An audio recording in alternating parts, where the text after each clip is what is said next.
प्रधानमंत्री नरेंद्र मोदी ने शनिवार को केरल के वायनाड पहुंचकर लैंडस्लाइड प्रभावित इलाकों का हवाई सर्वे किया। पीएम ने राहत और पुनर्वास प्रयासों की समीक्षा की और अस्पताल पहुंचकर घायलों का हाल जाना। देखिए यह रिपोर्ट।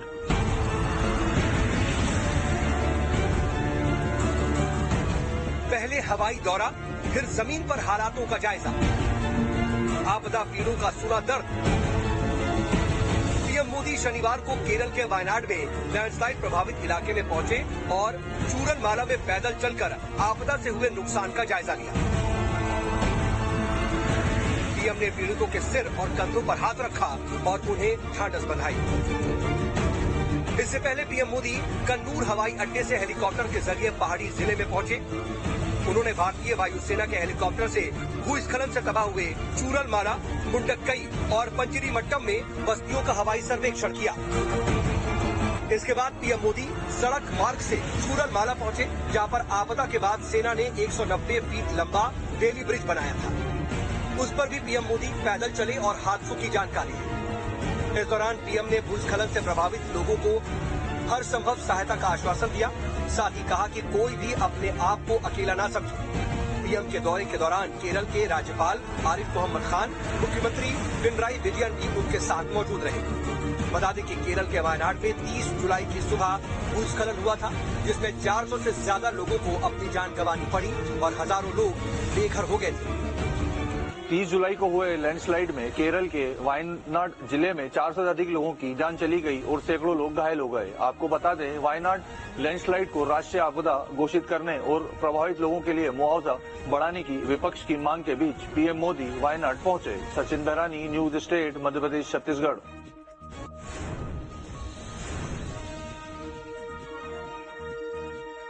अनुसूचित जाति और अनुसूचित जनजाति के आरक्षण में क्रीमी लेयर लागू नहीं होगा।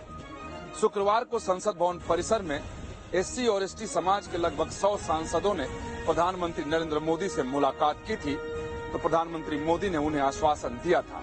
बाद में कैबिनेट की बैठक में इस पर मुहर लगाकर पीएम ने ऐलान कर दिया।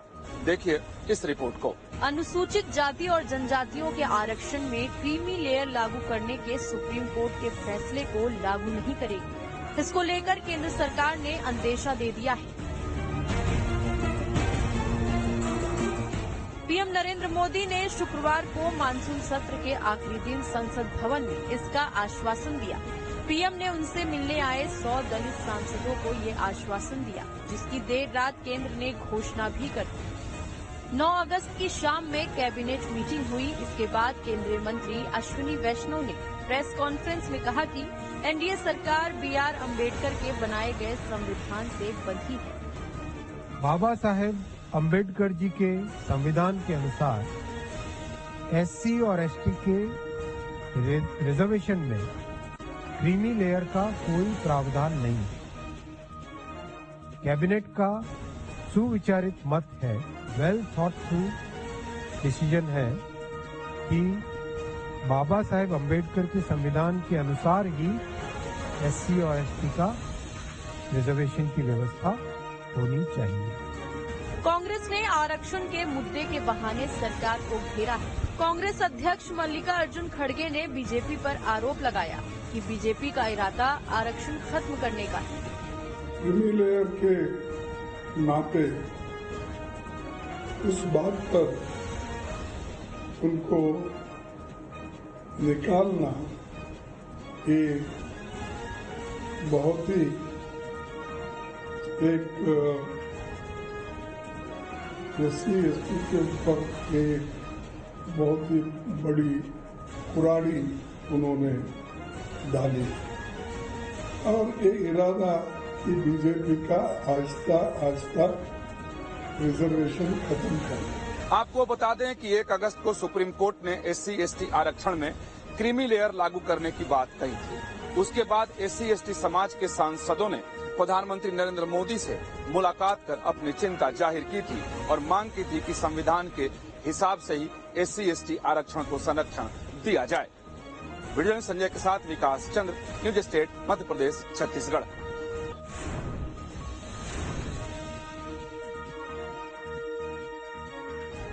17 महीने बाद जेल से रिहा होने बाद दिल्ली के पूर्व डिप्टी सीएम मनीष सिसोदिया अपने चिर परिचित अंदाज में नजर आए। सिसोदिया ने पहले मंदिर में माथा टेका और फिर बीजेपी पर जुबानी वार कर राजनीतिक माहौल गरमा दिया और बता दिया कि दिल्ली की लड़ाई अब गरमाने वाली है। देखिए इस रिपोर्ट में। खुले आसमान के नीचे कदम रखते ही सिसोदिया पूरे लय में नजर आए। उन्होंने अदालती फैसले को संविधान जनता से जोड़कर इमोशनल दांव भी खेला। मोदी सरकार पर डायरेक्ट अटैक भी किया। साथ ही केजरीवाल की घर वापसी के लिए विपक्षी एकता को साधने का दांव भी चला। मैं जब राजघाट पे आपसे बात करके गया था तो कह के गया था शायद 7-8 महीने लगे। मुझे उम्मीद थी कि 7-8 महीने में न्याय मिल जाएगा, लेकिन कोई बात नहीं, 17 महीने लग गए। 17 महीने लग गए, लेकिन जीत सच्चाई की हुई है, जीत ईमानदारी की हुई है। इसीलिए कहते हैं कि भगवान के घर पे देर है लेकिन अंधेर नहीं है। भगवान के घर पे देर हो सकती है लेकिन अंधेर नहीं हो सकती। इंडिया गठबंधन जो पहले से ही विपक्षी नेताओं की गिरफ्तारी पर लामबंद है, ऐसे में सिसोदिया की रिहाई ने इस विपक्षी एकता को और धार दे दिया। कांग्रेस हो या आप, दोनों इस पर एक मत नजर आए। वहीं बीजेपी करप्शन और दिल्ली के जमीनी मुद्दों पर आप वालों को घेरने का कोई मौका नहीं छोड़ रही। सिसोदिया के बाहर आने के बाद भी हमले जारी है। ये लोग इस तरह का व्यवहार कर रहे हैं कि जैसे लग रहा है कि कोई आजादी के आंदोलन से लौटे। भ्रष्टाचार का उन पर केस था, उसके तहत वो जेल में थे, मुचलके पे छूटे हैं, तरह तरह की शर्तें आयद की है। खैर, राजनीतिक बयानबाजी के बीच अभी ये साफ नहीं हो पाया है कि सिसोदिया फिर से एक बार डिप्टी सीएम बनेंगे या फिर पार्टी के थिंक टैंक के रूप में ही कमान संभालेंगे। हालांकि आप वालों के बयानों से इशारा मिल रहा है कि दिल्ली सरकार में सिसोदिया की फिर से वापसी कराने को लेकर रास्ता खोजे जा रहे हैं। वीडियो जर्नलिस्ट विकास राय के साथ Amit Chaudhary, news state, Madhya Pradesh, Chhattisgarh.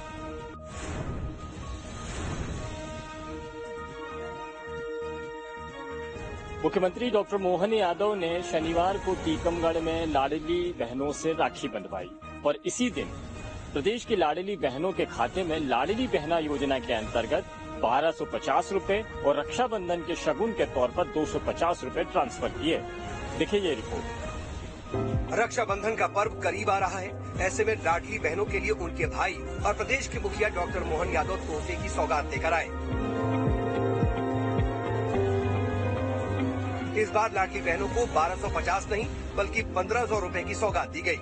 MP के शिवपुर से सीएम ने प्रदेश की 1,29,00,000 लाडली बहनों के खाते में 1,897 करोड़ रुपए की राशि ट्रांसफर की। इसमें लाडली बहना योजना की राशि के रूप में 1250 रुपए और 250 रुपए रक्षाबंधन के लिए शामिल रहे, जहां सीएम ने कहा कि बहनों के लिए सरकार पूरी तरह से प्रतिबद्ध है और इसलिए त्योहार पर उन्हें ये तोहफा दिया गया।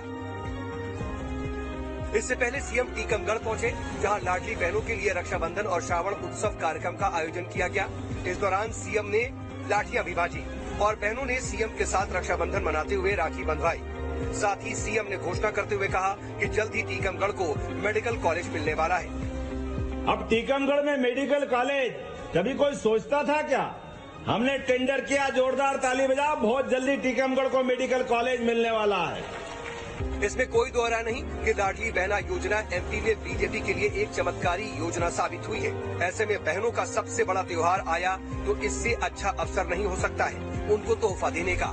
और सीएम ने जिस तरह राखी बंधवाने से लेकर के झूला झुलाया, ये बताता है कि बहनों को खुश रखने पर सरकार का कितना फोकस है।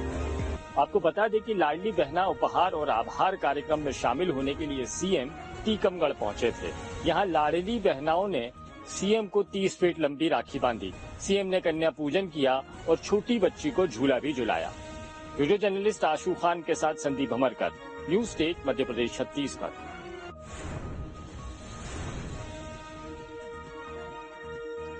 छत्तीसगढ़ में हाथियों के तांडव की घटनाएं थमने का नाम नहीं ले रही हैं। एक के बाद एक हाथियों के हमले से लोगों की जान जा रही है। जसपुर जिले के बगीचा नगर पंचायत के खमरिया गांव में हाथियों के हमले से 4 लोगों की दर्दनाक मौत हो गई।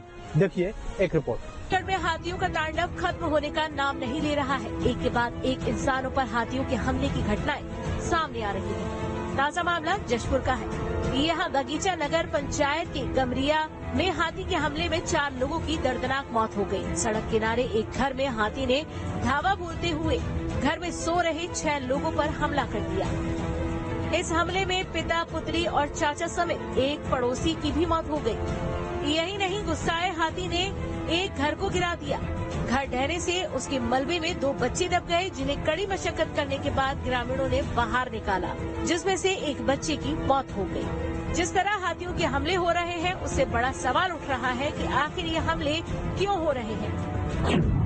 दरअसल छत्तीसगढ़ में 36 वनमंडल हैं, जिनमें से 22 वनमंडल हाथी प्रभावित हैं। देश में सबसे ज्यादा गजराजों से जनहानि छत्तीसगढ़ में हुई है। बीते 3 साल में हाथियों के हमले में 200 से ज्यादा लोगों की मौत हो चुकी है। सरगुजा, जशपुर, रायगढ़, कोरबा सबसे ज्यादा प्रभावित है। हाथियों के बढ़ते आतंक की एक और वजह है उनकी बढ़ती संख्या। साल 2002 में छत्तीसगढ़ में 32 हाथी थे। 2007 में ये संख्या 122 पहुंच गई। 2017 में 247 हाथी थे। वहीं 2022 में हाथियों की संख्या 380 रही। 2024 में 450 हाथियों की प्रदेश में संभावना है। यानी 22 साल में छत्तीसगढ़ में हाथी 15 गुना हो गए हैं, लेकिन क्षेत्र कम होता जा रहा है। ऐसे में वो जंगल के आसपास के इलाकों में घुस आते हैं, जिससे जनहानि होती है। आपको बता दें कि महासमुंद, धमतरी, गरियाबंद और कांकेर के कई इलाके हाथियों के हमले से प्रभावित हुए हैं। जशपुर के 4 वन परिक्षेत्रों में 38 हाथी घूम रहे हैं, जिनमें से 15 हाथी अलग अलग इलाकों में घूमते दिखाई दे रहे हैं। ऐसे में वन विभाग की तरफ से लोगों से एहतियात बरतने की अपील की है। वीडियो जर्नलिस्ट प्रबोध देवांगन के साथ अंकुश शर्मा, न्यूज स्टेट मध्य प्रदेश, छत्तीसगढ़।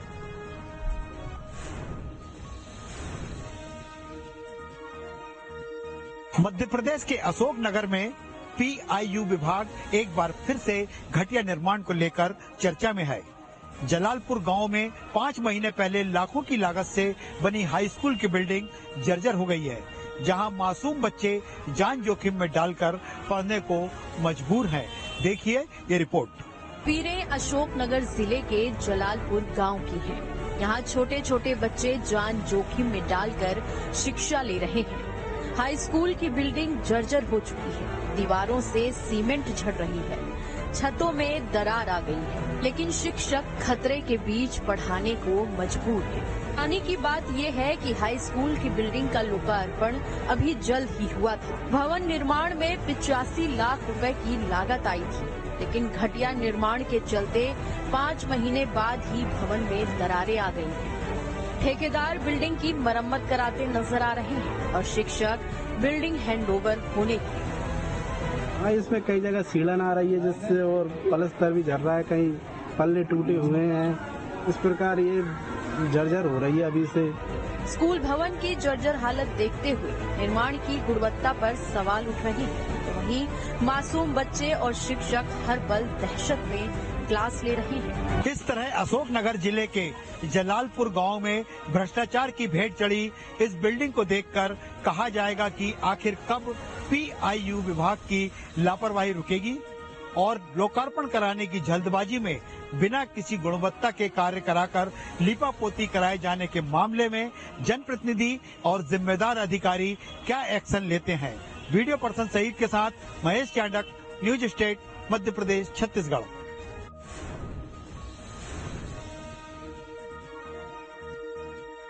केंद्र सरकार की ड्रोन परियोजना से महिलाएं सशक्त हो रही हैं। महिलाओं की जिंदगी भी बदल रही है। अब प्रधानमंत्री नरेंद्र मोदी ने स्वतंत्रता दिवस के मौके पर ड्रोन दीदियों को दिल्ली बुलाया है।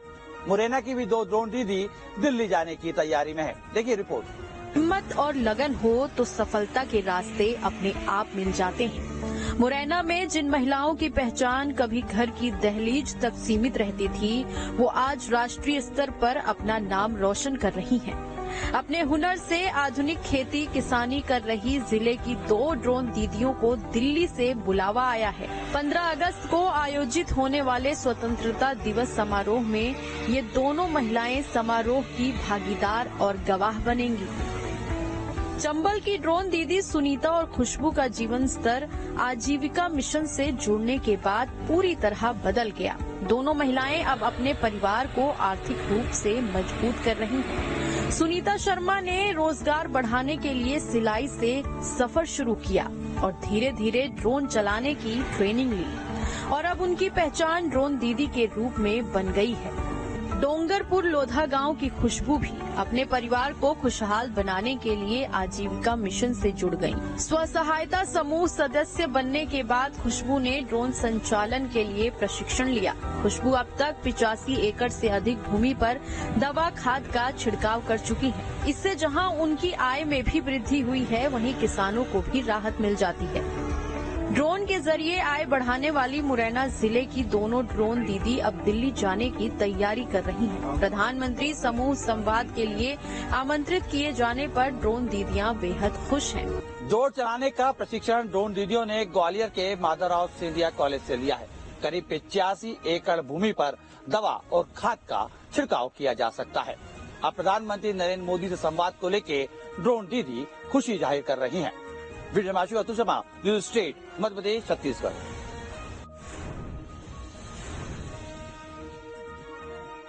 बांग्लादेश में शेख हसीना के बाद अब चीफ जस्टिस ओबेदुल हसन ने भी अपने पद से इस्तीफा दे दिया है।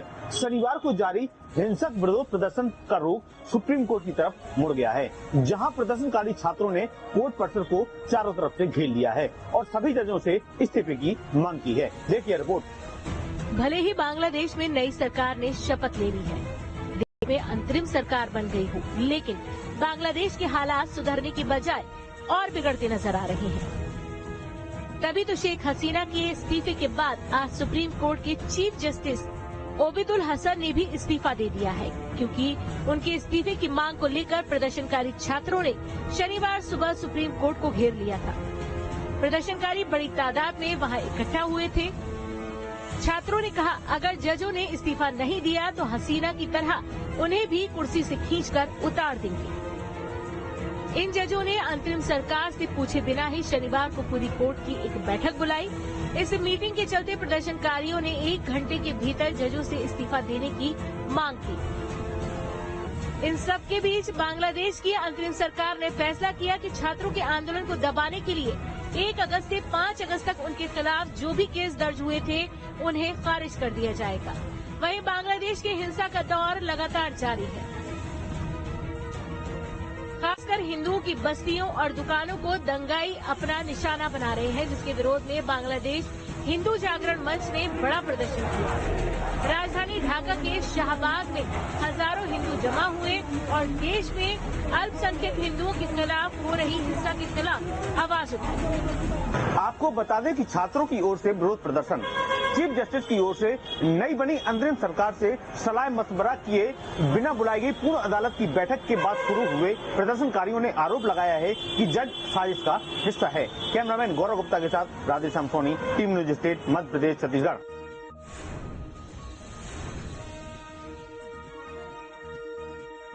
ब्राजील के साओ पाउलो प्रांत में प्लेन क्रैश दिल दहला देने वाली घटना हुई है। इस विमान हादसे में 61 लोगों की मौत हो गई। उड़ान भरने के कुछ देर बाद ही ये यात्री विमान हादसे का शिकार हो गया। देखिए यह रिपोर्ट। ब्राजील में प्लेन हादसे की ये तस्वीर बेहद विचलित करने वाली है। 17,000 फीट की ऊंचाई पर उड़ान भर रहा प्लेन अचानक हिचकोले खाने लगा। किसी को कुछ समझ में आता उससे पहले ही विमान तेजी से नीचे गिरने लगा और महज 60 सेकंड के अंदर सब कुछ खत्म हो गया। ब्राजील के साओ पाउलो शहर से करीब 70 किलोमीटर दूर विनहेडो शहर में विमान का मलबा जमीन पर बिखरा पड़ा है। प्लेन को गिरता देख स्थानीय लोग खौफ में आ गए। जमीन पर गिरते ही विमान में आग लग गई और विमान के मलबे जमीन पर दूर तक बिखर गए। वोएपास एयरलाइंस के मुताबिक फ्लाइट नंबर 2283 के साथ ये हादसा हुआ। हादसे के समय प्लेन में 4 क्रू मेंबर समेत कुल 62 यात्री सवार थे। ब्राजील की पुलिस ने घटना की जांच शुरू कर दी है और मृतकों की पहचान के लिए विशेषज्ञों को घटना स्थल पर भेज दिया है। कंपनी हादसे की वजहों का पता लगाने के लिए अधिकारियों के साथ प्रभावी ढंग से सहयोग कर रही है। विमान का फ्लाइट रिकॉर्ड भी बरामद कर लिया गया है। कार्तिक पाल, news state, Madhya Pradesh, Chhattisgarh.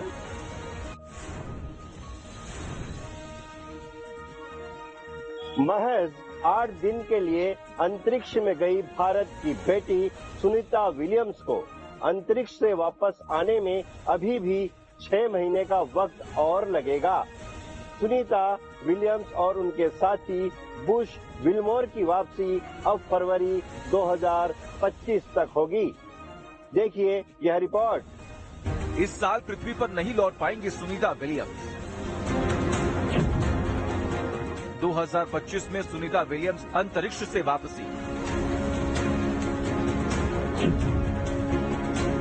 Sunita Williams को वापस लाने के लिए नासा ने बनाया नया प्लान।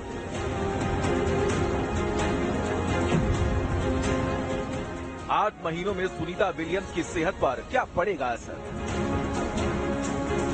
भारत की बेटी सुनीता विलियम्स महज 8 दिन के लिए अंतरिक्ष में गई थी, लेकिन 2 महीने बाद भी हालात जस के तस है। यानी धरती पर वापसी की राह अभी भी दूर है। स्पेस एक्स में ऐसी खराबी आ गई कि सुनीता विलियम्स को अंतरिक्ष से वापस आने में अभी भी 6 महीने का वक्त और लग सकता है। जी हां, एस्ट्रोनॉट सुनीता विलियम्स और उनके साथी बुश विल्मोर की वापसी अब फरवरी 2025 तक हो सकती है।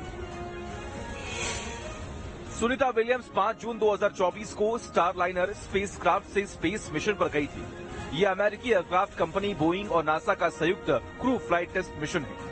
इसमें सुनीता स्पेसक्राफ्ट की पायलट और बुश विल्मोर कमांडर थे। दोनों को इंटरनेशनल स्पेस स्टेशन में 8 दिन रुकने के बाद वापस पृथ्वी पर आना था, लेकिन स्पेसक्राफ्ट में तकनीकी खराबी और हीलियम गैस के रिसाव के चलते सुनीता वहीं फंस गई।